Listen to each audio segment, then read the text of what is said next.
This video is to help inform staff of the purpose of the Honor Board, the services it provides for students and staff, and how to properly report any possible Honor Board violations. Here are the timestamps for the rest of the video, so feel free to skip ahead to whatever is most helpful for you. To begin, let's explain exactly what the Stevens Honor Board is. The Honor Board is a completely student-run organization dedicated to upholding fairness and student integrity by leading investigations regarding academic misconduct and dealing with the consequences accordingly. The members of the Honor Board are selected by filling out an extensive application and interviewing in front of the current members.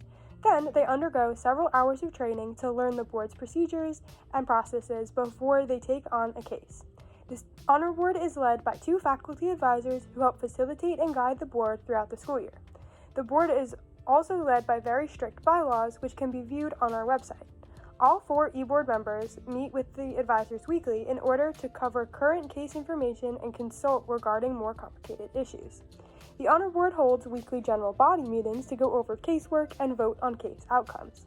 The Honor Board runs democratically, and students have the option to vote for, against, or abstain from any vote. It is important to note that the Honor Board only handles undergraduate students. Graduate students are handled by the Office of Undergraduate Academics and Student Success. Their website can be viewed here. Faculty should be reporting any suspicious student work that appears to be an honor code violation. Examples of this include identical or nearly identical student work, work that skips steps for seemingly no reason, or plagiarized material. Suspicious behavior during an exam is also a reason for submitting a report. Examples of what shouldn't be submitted are cases of students submitting an exam after an assigned deadline. These should instead be handled by the professor for the course, and expectations should be set ahead of the exam so that students understand exactly what the consequences are for late work.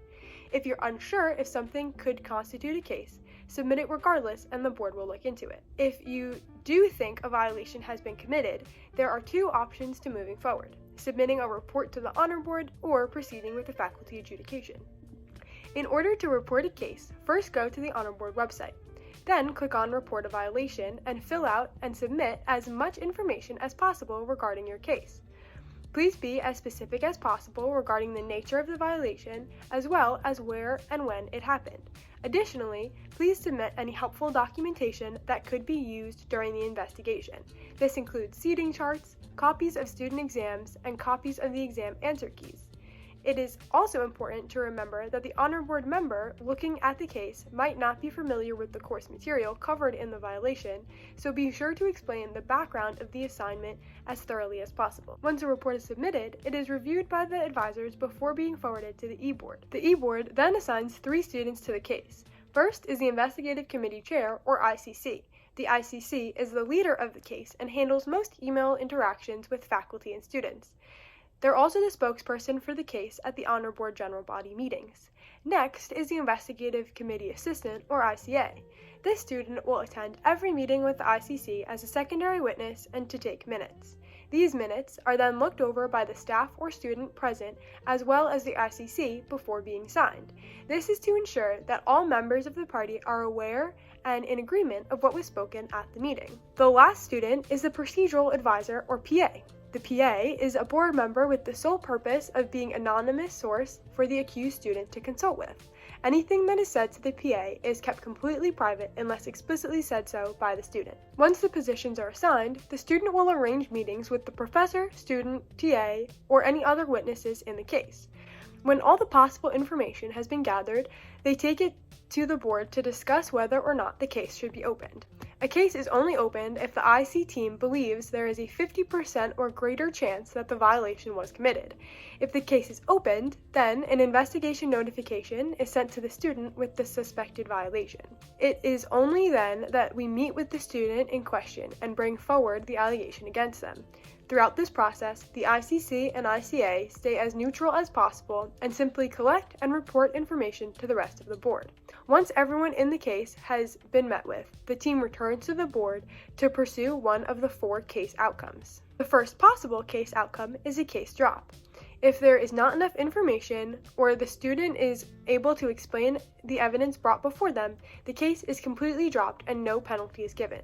A case drop is voted on by the board and isn't entirely the IC team's decision.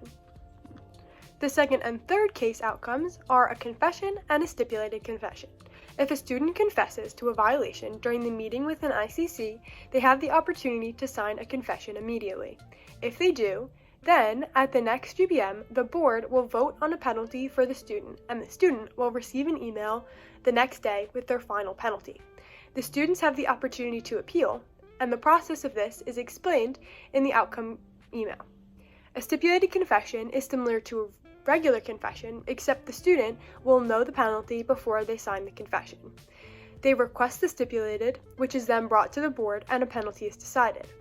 Then, the penalty is brought back to the student and the stipulated is signed. After the stipulated confession is signed, the student does not have the opportunity to appeal based on harshness of penalty, as they knew the penalty before they signed the confession. The final case outcome is a hearing. If the student does not confess and the board believes that there is enough evidence to take the student to a hearing, then the case is brought before a jury comprised of a randomized group of undergraduate students. Before the hearing begins, the list of jury members is brought before the IC team and the accused. Any names that are recognized are crossed out to protect the anonymity of the case. Then, of the remaining students, a jury is selected. After the case is presented, the jury members must decide if the student is responsible or not responsible for the violation. This decision must be unanimous. If the student is found responsible, the board votes on a penalty for the student based on the pre-established penalty matrix. If the student is found not responsible, then the case is dropped. Regardless, the professor for the case will be alerted of the case outcome once the investigation is complete through the case outcome email. At this point, it is up to the professor or the TA to apply the penalty to the student's grade. The honor board cannot apply any grade changes directly. The penalty for a student is decided by the honor board using the penalty matrix on our website. All violations start at the minimum penalty for the violation and are moved up in severity depending on the case. In very rare scenarios, penalties can be decided outside the matrix. This is decided upon a case-by-case basis. However, the board stays inside the matrix as much as possible in order to make sure that the cases are treated as fairly and equally as possible. To proceed with a faculty adjudication, the faculty member must meet with the student in question and explain the case to them. Then, if the student decides to willingly confess and agrees upon a penalty within the penalty matrix, the professor or TA can submit a form to the honor board. The honor board then reviews the case and the penalty. The honor board has the ability to vote to change the penalty if the penalty is deemed unfair and/or does not fall under the bounds of the penalty matrix. Overall, a faculty adjudication can be a much swifter resolution than a whole investigation and can be useful if, for example, a student is graduating and needs to have the case wrapped up within a short period of time. We hope that this has cleared up any questions you have about the Stevens Honor System and Honor Board. If you have any remaining questions, please feel free to email us at honor@stevens.edu.